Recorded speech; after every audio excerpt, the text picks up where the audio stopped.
Stephen, if there happened to be a battle between the giants and those of us who are of regular size, would the giants wipe us out? No, I don't think so. And I think that day is coming, because when you look at just a lot of the situation that we hear references to with the, if you will, the abductions with aliens, and we know that some of their ships go down, and interestingly enough, George, we would win, but we will pay a price for that. And I kind of am fascinated by the, if you will, the attack in Kathmandu, where people are actually being zapped by whatever flying vehicle is getting them. You're probably aware of that, but 3 people have been basically, killed, murdered, zapped, and that's the first time I've actually heard. Maybe you have heard differently, but that's the first time I've heard of a ship actually opening up and firing on people. Well, I haven't heard about it. You're right. Now, on the cover of your book, Genesis 6, the 2 giants seem to be pretty friendly. Well, these guys are Kashmiri giants, and this was taken in the late 1800s, 1895, I believe, and it's kind of fascinating because when you're dealing with the whole area around the Himalayas, obviously Kashmir is in the vicinity, the very word Nepal, it comes from to fall. The locals call the Himalayas, or Himalayas, some people pronounce it, the mountain of the gods. That's where Hitler sent specific I guess you'd say cadres of the SS looking for some of the giant tombs. Some of the Buddhist monasteries supposedly had some golden sarcophaguses with guys that were somewhere around 18 feet tall. You see that again in Raiders of the Lost Ark. When Steven Spielberg made that movie, he did do his homework and look into that. So it was interesting because most people don't understand this, that because of Hitler's occult involvement, the SS, which was, a secret organization with a lot of mystical dabblings. They went all over the world. They were looking for the Grail. They were looking for the Ark of the Covenant. They were looking for the Spear of Longinus, the spear that pierced Jesus' side on the cross. So fascinating stuff that they were looking for. Then if you understand the history of UFOs, when they really came to the forefront was right after World War II, or during World War II, the closing years of World War II. Then one of the most fascinating things was Admiral Byrd and Antarctica. All of the German U-boats had disappeared. We actually had a war in Antarctica. Most people didn't even know it existed. It was called Operation High Jump. You familiar with that? No, I'm not. Yeah, fascinating. Listen, George, there is so much incredible stuff out there. What happened there? Well, during World War II, at the close of the war, when obviously to a lot of the Nazi high command they saw that they were going to lose the war, they headed down. They actually took many of their U-boats down to Argentina, and then they went to Tierra del Fuego, which is on the coast of South America, and then they went into Antarctica. Supposedly, Antarctica was called, by the way, New Schwabenland, and because of the volcanic activity, there were actual, if you will, almost, and this is something that is fascinating beyond belief, but the bottom line is there were so many U-boats that disappeared that they were actually setting up, if you will, an under-ice city, if you will, last-ditch place that was so temperate that the reports that got back to the South Americans and got all over the world were that basically the Nazis had set up a base in Antarctica that was temperate. In other words, even in some areas it was tropical. Underwater? Pardon? This was underwater? This was under the ice. Under the ice.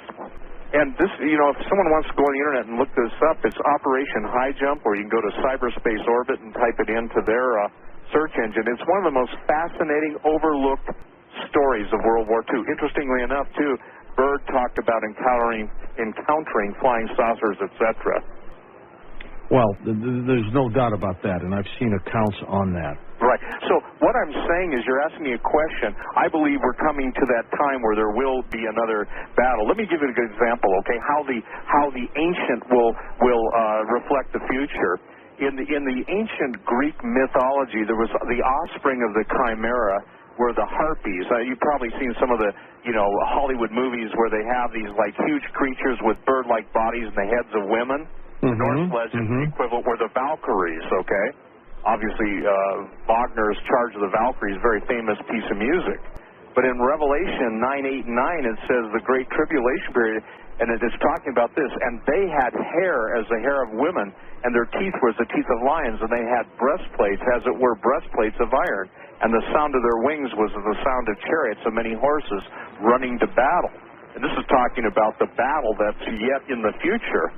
So it's fascinating, isn't it? We look back to ancient history to look forward to the coming period of Great Tribulation. And I think Malachi Martin, and I want to bring him up again because that made such an impression on my life listening to him, putting two and two together. I think that he had access to so much stuff that everyone else has denied, okay? And given the access to what most people can only get snippets of or little pieces of, I think it absolutely took his breath away, and I think there's no way to describe it in human terms. And see, a lot of people get freaked out, and, I'm sorry for that, but there is an aspect of history that's very non-chemically deterministic, that's very, very much going to change the way the world sees itself. Let's take, for instance, crop circles, okay? I wonder what happened to all of Malachi Martin's files and things like that. Well, I got news for you. I believe that he was wasted, and whoever wasted him took him. And when I say wasted, I don't believe that he just died a natural death. No. And again, I guess, whether people want to believe that or not, I could say this. There were points in Art's interview with him where he was very scared. Yeah, I heard some of that in his voice. Yeah, and I'm not making it up, am I? You heard it too. I heard it in his voice. You could hear things like that. A concern. Maybe not just scared, but a concern. Right. Kind of like a desire, George, to really tell what he knew, but he knew he couldn't. And, it's interesting because if people have a hard time just grasping what I would call in-your-face history, how can they grasp stuff that's beyond their ability to even bring it into the containment of their brain? All right, now what were you saying, though, about crop circles and giants? Well, yeah, now we get into some interesting stuff because, again, when you're dealing with crop circles, and I think, Colin says that there's probably he figures 25 to 30% are real, and then there's a whole bunch of people out there trying to fake. What's interesting about the crop circles, and I'll tell you a fascinating story, the crop circles are a language unto themselves, and they're a basic, some of them are spatial references to different coordinates in the universe, okay?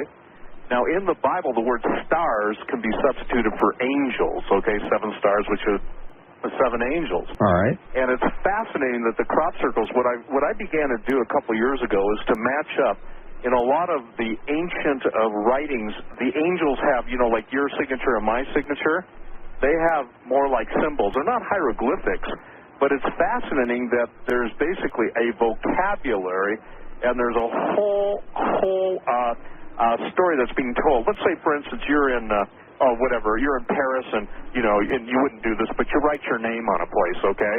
And you said, "This is George Norrie from Kansas City, Kansas." Okay. Me doing graffiti? It's not only graffiti, but it's a time-sensitive graffiti. When I say that, it's almost like, have you noticed that the circles now are appearing in British Columbia and different parts of the world? Oh, they're almost in every country on this planet except for one or two. But have you noticed that they're coming out in the open or manifesting themselves almost in direct relationship to the increase in saucer activity? True. Well, what I'm trying to tell you is, and I got to tell you that this stuff gets into really heavy beyond what most people can grasp. The National Security Agency has a prime directive. That prime directive is simply anything that will upset the status quo is automatically classified, top secret, above top secret, and then in the compartmentalization of it. We've seen it recently in the announcement that if they do find a near-Earth orbiting object, the astronomers have to give so much notice, and they're not going to be able to tell the people for so many days. You remember that? Yes. Well, the National Security Agency basically has a prime directive, and anything that would disturb the status quo or, how should I say this, upset the apple cart, and my definition of upsetting the apple cart is anything they don't want us to know, is automatically classified and automatically compartmentalized. This crop circle phenomenon is like, if you will, a timed sequence of messages. And believe me, I'm not talking about I'm not even dealing with the fake ones, okay? But I'm talking about that if you were to project back like with a computer, and you take the star positions of about 12,500 years ago, and you superimpose them on some of the on the crop circles, you get star maps, and it's kind of like a definition. I believe that each one of those real crop circles is if you will, a specific location for a specific fallen angel, and I believe there's actually a language to it, and I know the Russians have, if you will, their dictionary, and it's kind of fascinating because the Russians started preparing their crop circle dictionary back when a lot of their cosmonauts were encountering unusual beings in space, and you can go see that, on cyberspace.orbit's website. Well, if the 20% that Colin Andrews says is definitely not man-made, right, and he believes that they may have been made through some kind of mass human consciousness or something, but then definitely not man-made. There's got to be a message behind the symbols. There is a message behind the symbol, and the deal is that this is most people, and please again understand that when you're dealing with this kind of stuff, this is beyond ATS. Okay. But how do you tie that into giants? Well, for instance, if you look at the giant chalk figures that are in the plains of England, like the Salisbury Plain, or if you look at the Nazca lines, which are in Peru and stuff, bottom line is you see imagery and you see giants that basically tie in with celestial coordinates. And this is something that, again, Graham Hancock, especially on the pyramids and some of the temples around the world, has done a magnificent job on. What it is, it's basically telling where this stuff is going to come from. And when I say this stuff, the entities that are going to return to Earth, and in getting into the, how should I say this, the guts of the crop circles, is the language would be space glyphs, okay? Not hieroglyphs, but space glyphs. Maps, star charts, positions, and names.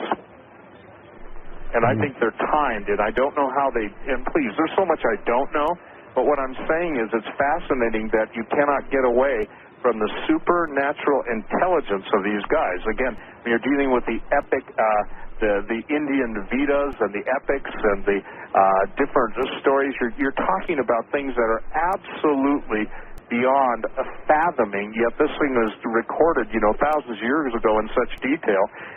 It's basically, I think, kind of like, if you will, a time capsule.